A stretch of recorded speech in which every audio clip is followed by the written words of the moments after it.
some guys like some aspects of camp, but overall, it's a grind. It's a grind, and it's different for everybody, right?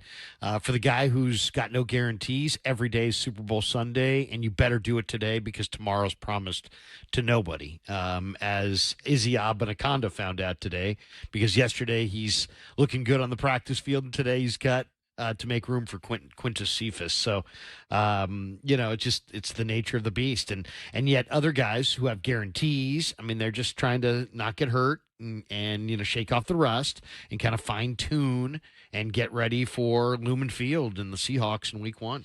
Yeah, what are you looking for today out there on the practice field? Day 2, still a couple of days away from pads. Pads not until Monday. That'll be the 5th practice they can get out there in pads, but I think we're going to see a longer practice today. Well, there's a couple things. I mean, one, I really would like to take a long look at the newest wide receiver, Quintez Cephus. I mean, Cephus was a two-sport athlete. I mean, he was one of the great athletes coming out of high school, a basketball player and a football player, and went to Wisconsin. Was a 5th-round pick by the Lions.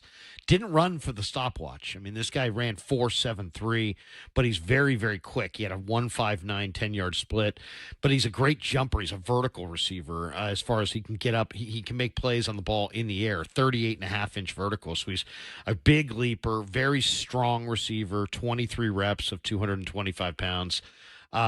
This is a guy who, going back to Wisconsin, was accused of assault. But was acquitted of those charges in August of 2019, and that somewhat derailed him. But man, he is a talented athlete, really good football player in the Big Ten at Wisconsin, and a guy that I think once again, I think he's a little bit more than a camp body. They rotated through a bunch of D linemen over the last couple of years in certain camps. This year, it sounds like it may be rotating through a number of different wide receivers. I think, but Cephus has got some ability, and I want to see what he looks like. That, in addition to that, I want to see the Niner young defensive line, West, Collins, Mykel Williams. I want to see what they look like. Yeah, Alfred Collins and Mykel Williams, a couple of noticeable guys out there on the field. You just see their presence, and so much of the 49ers' ability to succeed this year, I think, on defense hinges on those two players being able to step up, step in, and basically be starters, and if not literal starters, guys that are going to be on the field a lot. I mean, you're counting on Nick Bosa, you're counting on Mykel Williams, you're counting on Alfred Collins, you're counting on Bryce Huff, obviously, I think is somebody that they brought over that as a pass rusher can do his thing. But the Niners, to me, are a little thin, especially on the interior.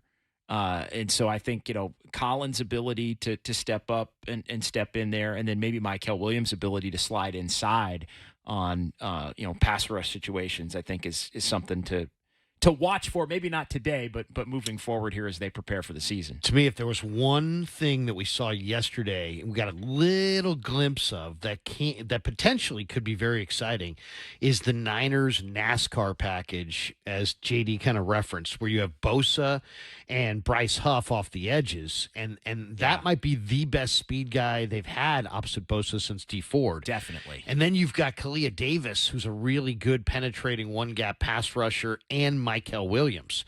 And we saw that yesterday, those four guys together on that NASCAR line together.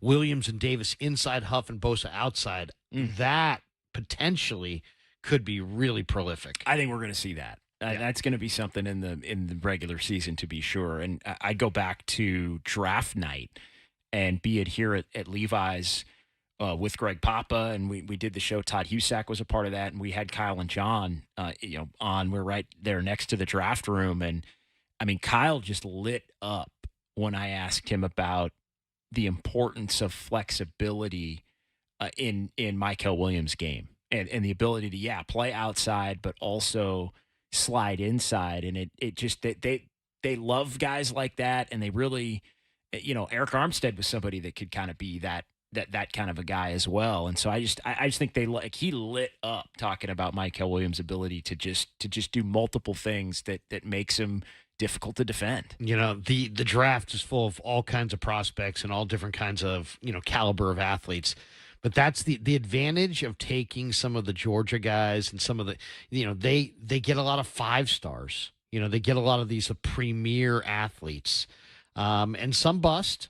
But man, when you draft a big time athlete like the Niners did with Mikael Williams, when you get to camp, that's when you're rewarded, because there's going to be guys that were drafted on their skill or on their smarts, and they're going to show up in camp for some NFL team, and the team's going to be really, really underwhelmed by their physicality, because they weren't drafted because of that. The Niners, when you draft elite physical specimens like they really did with Mikael, you show up on that first day and you're like, look at this guy. And just you put the talent next to Bosa with the coaching at Kasarik, with Bosa as the example and Huff as the example.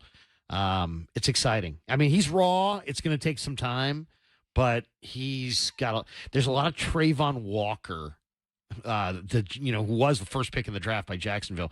A lot of Trayvon Walker look to Mikael Williams. Very talented. Yeah, so I think I think Williams and Collins are going to be two guys that throughout the course of camp you're going to want to keep an eye on, and in the preseason. I think those two, the ability for this defense to get back to 49ers standards, I think, Robert Saleh is going to be part of it, but I think those two on the interior and on the D-line, I think, are going to be important.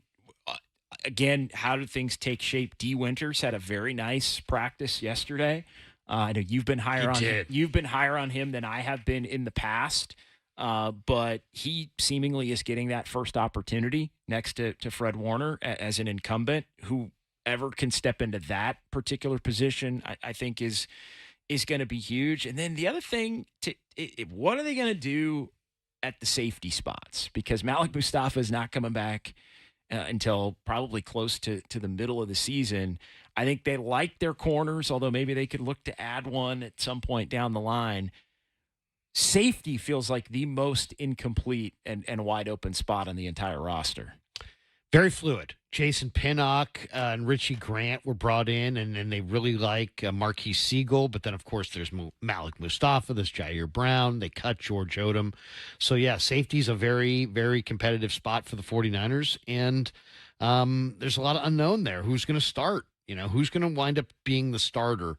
I think if everybody was healthy, it's probably Mustafa and Jair Brown. But Pinnock is a great blitzer and learned those traits under Wink Martindale a couple of years ago. And then last year was used differently because kind of more of a standard use safety. But I think you're going to see Pinnock really thrive because he knows the system, and Saleh knows how he wants to utilize him. There's a lot of Jimmy Ward vibes around Jason Pinnock. Yeah, and he had a pick yesterday, kind of Johnny on the spot on that weird pass that Brock maybe tried to pull back. Anyway, the weird one that kind of popped up into the air. But having a nose for the football is definitely something you want a safety to have. I mean, the great ones seemingly all have that nose for the football. If it's in the air, they go get it and make a play with it. And Pinnock was able to do that at yesterday's first practice.